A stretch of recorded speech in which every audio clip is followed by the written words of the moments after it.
ఈ కార్తీక పర్వదినాన ఈ కథ విన్నవారికి ఆ శివుని ఆశీస్సులు తప్పకుండా అందుతాయని మనస్ఫూర్తిగా కోరుకుంటున్నా.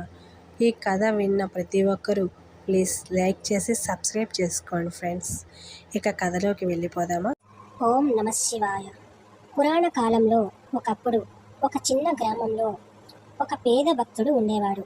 అతను భగవంతుడు శివుడిని ఎంతో భక్తితో పూజించేవాడు.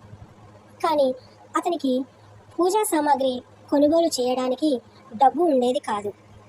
ఒకరోజు అతను అడవిలో తిరుగుతుండగా ఒక మారేడు చెట్టు, విల్వ చెట్టు కనిపించింది. ఆ చెట్టు కింద ఒక చిన్న రాతి లింగం ఉండేది. భక్తుడు ఆనందపడి ఆ లింగాన్ని శివుడిగా భావించి ప్రతిరోజు అక్కడ పూజ చేయడం ప్రారంభించాడు.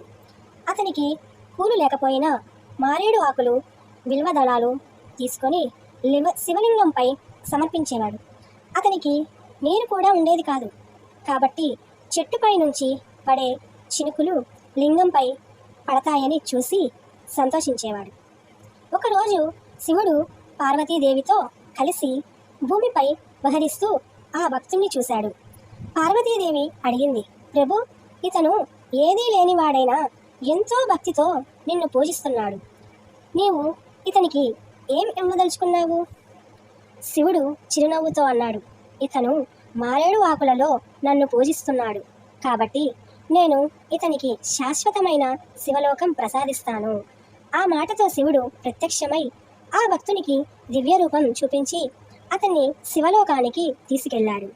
అర్థం: మారేడు ఆకులు శివుడికి అత్యంత ప్రీతికరమైనవి. భక్తి సంపద కాదు, హృదయపూర్వకత ముఖ్యం. ఒక్క ఆకుతోనైనా భగవంతుడిని స్మరించడం 100 పూజల ఫలితాన్నిస్తుంది. ఈ కథ మీకు నచ్చినట్టయితే లైక్ చేసి సబ్స్క్రైబ్ చేసుకోండి ఫ్రెండ్స్.